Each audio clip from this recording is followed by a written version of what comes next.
అంటే నువ్వు నార్మల్గా ఆర్ఎక్స్ 100 దగ్గర నుంచి కనుక తీసుకుంటే అసలు నీ కెరీర్ని నువ్వు ఎట్లాగ అనలైజ్ చేస్తావు? అంటే are you completely successful in your choice? నువ్వు సెలెక్ట్ చేసుకున్న స్క్రిప్ట్లు కానీ సబ్జెక్టులు కానీ ఎంత ఎదిగాను అనుకుంటున్నావు? అవి నేను పర్సనల్గా నా అండర్స్టాండింగ్ స్క్రిప్ట్ ప్రకారం కానీ నాకు ఆడియన్స్ నన్ను ఎలా చూద్దాం అనుకుంటున్నారో నేను ఎలాంటి సినిమా చేద్దాం అనుకుంటున్నాను అనే ఈక్వేషన్ తెచ్చుకోవడంలో కానీ. సో సక్సెస్ అనేది నేను I don't measure in terms of నా మూవీస్ ఎన్ని మూవీస్ హిట్ అయినాయి, ఎంత టోటల్ రెవెన్యూ జనరేట్ అయింది అని. బికాజ్ ఇప్పుడు చేసే 4-5 సినిమాలు కాదు కదా sir. I want to be here for very long time and for ever and I want to be down the lane long రన్లో. I want to be in a stage where I dreamed of as a child. ఆ స్టేజ్కి నేను వెళ్ళాలనుకున్నప్పుడు నేను ఇప్పుడు చేసే ప్రతి విషయము, ప్రతి సినిమా నేను అక్కడ తర్వాత ఎప్పుడో చూసుకునేదానికి, నేను నేర్చుకునేదానిలాగా చూస్తాను. ఇప్పుడు ఏదో 1-2 సక్సెస్లు వచ్చేసి ఆ సక్సెస్లు బేస్ చేసుకొని ఇప్పుడు నేను స్టార్ అని ఫీల్ అయిపోదామన్న ఇంటెన్షన్ నాకు లేదు. నేను స్టార్ అనే ప్లేస్ నేను చాలా ఆ ప్లేస్ నాకు చాలా పెద్దదిగా ఉంది. ఇప్పుడు ఒక 1-2 హిట్స్ సక్సెస్లు వచ్చినా నాకు అదంత స్టార్డమ్ లాంటి ఫీలింగ్ రాదు. మరి నీకు స్టార్డమ్ వచ్చింది అనుకునే అంత కైండ్ ఆఫ్ స్క్రిప్ట్ ఏది అనుకుంటున్నావు నువ్వు? అది స్క్రిప్ట్ వల్ల, ఒక్క స్క్రిప్ట్ వల్ల రాదు సార్. అది నాకు తెలిసి మనకి స్టార్డమ్ అనేది ఒక సినిమాతోనో, ఒక స్క్రిప్ట్తోనో, ఒక హిట్తోనో రాదు. చాలామందికి 1 హిట్లు 2 హిట్స్ వచ్చిన వాళ్ళు ఉన్నారు. కానీ స్టార్డమ్ అనేది నేను ఎక్స్పీరియన్స్ చేశాను. ఒక హీరోకి ఫ్యాన్ అయినప్పుడు ఆ హీరోని స్టార్ లాగా నేను ఎలా చూశాను అనేది. అది ఆ ఫీలింగ్ ఒక సినిమాతోనో లేదా ఒక స్క్రిప్ట్తోనో వచ్చేది కాదు. అది ఒక జర్నీ. అది మనం స్టార్తో కనెక్ట్ అయ్యేది. తను చెప్పే మాటలు మనల్ని మెస్మరైజ్ చేసేది. తను డ్యాన్స్ వేస్తే మనము అలా డ్యాన్స్ చేయాలనిపించేది. ఓ డైలాగ్ చెప్తే ఇంటికి వెళ్ళి మనం ఆ డైలాగ్ చెప్పుకునేది. నెక్స్ట్ ఆయన సినిమా వస్తుంటే పేపర్లు కట్ చేసుకొని పెట్టుకునేది. ఆయన పాటలకి డ్యాన్స్ చేసేది. ఇది స్టార్డమ్. ఇప్పుడు అన్నీ చెప్తున్నది నువ్వు మెగాస్టార్ చిరంజీవి గారి గురించి ఏమో అనిపిస్తుంది. అంటే ఇంకా డెఫినెట్లీ ఆయనే కదా. యా. సో అలాంటి దాన్ని నేను స్టార్డమ్ అని నమ్ముతాను. ఓకే. సో అదొక సినిమాతోనో లేకపోతే 2-3 సినిమాలతోనో వచ్చేది హిట్స్తోనో కాదు. అదొక లాంగ్ జర్నీ. అదొక చాలా కష్టమైన ఆర్ ఇష్టంగా చేస్తే కష్టం అనిపించదు. బట్ అదొక తపస్సు లాంటిది.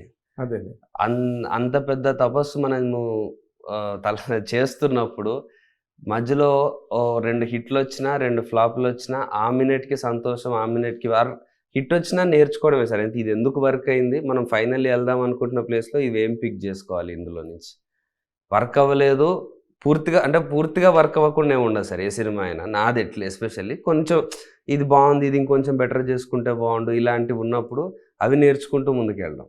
సో ఇది ఒకరిని దీనికి ఒక కొలమానం అంటూ ఏం లేదు సార్. అంటే ఈ 2 సినిమాలు హిట్ అయితే వీడు స్టార్ అవుతాడు, ఈ సినిమా వర్కౌట్ అయితే సెట్ అయిపోతాడు అనేది నేను నమ్మను. ప్రతి సినిమాకి అంతే కష్టపడాలి, అంతే చేయాలి. అది హిట్ వచ్చినా ఫ్లాప్ వచ్చినా అది జస్ట్ ఒక జర్నీలో ఒక పాటలాగా చూస్తూ ముందుకెళ్తేనే ఫైనల్లీ అది అచీవ్ అవుతుందని నేను నమ్ముతున్నాను. But initial stages of a కెరీర్లో నీలాంటి బడ్డింగ్ హీరోస్కి ఒక మార్కెట్ బేస్ అన్నది క్రియేట్ అవ్వడానికి హిట్స్ మీద హిట్స్ అవసరమేమో కదా సార్. మార్కెట్ బేస్ అనేది డెఫినెట్లీ క్రియేట్ అవ్వాలి సార్. బికాజ్ ప్రొడ్యూసర్స్ మన మీద ఇన్వెస్ట్ చేయాలి. మనం అనుకుంటున్న కథ మనం అనుకుంటున్న విధంగా రావాలి. అది పడిపోకుండా ఎప్పుడూ చూసుకోవాలి. అంటే మనకుండే ఏదైతే మనము చెప్పాల్సిన కథ, మనం ఎంచుకుంటున్న కథకి కావాల్సిన బడ్జెట్ మనం యాజ్ ఎ హీరో తెచ్చుకోగలుగుతున్నామా లేదో అయితే చూసుకోవాలి. 2 హిట్స్ వచ్చినప్పుడు అవే మనం ఇంకొంచెం స్పాన్ పెంచుకొని ఆ ఎమోషన్ ఇంకొంచెం ఎంటర్టైనింగ్గా ఆడియన్స్కి చెప్పొచ్చు. బట్ ఇనీషియల్ స్టేజెస్లో నీకు ఒక హిట్ వస్తే సార్, ఇప్పుడు నేను 10 crores బడ్జెట్ ఉందనుకోండి, ఒక 15-20 పెట్టుకోవచ్చు. ఆ 20 ఉంటే 30 పెట్టుకోవచ్చు. బట్ ద మెయిన్ ఎమోషన్ కానీ నేను చూస్తున్న ఆ జర్నీ కానీ ఈ 5 crores అంటే నేను ఇప్పుడు 5 crores తక్కువ పెట్టుకొని నా సినిమా తీసిన, నా సినిమాలో ఉండే ఎమోషన్ నేను చేద్దాం అనుకుంటున్న క్యారెక్టర్ కనెక్ట్ అయినప్పుడు ఆ ఎక్స్ట్రా 5 crores బడ్జెట్ అనేది నాకు ఎక్కువ డిఫరెన్స్ పడదు.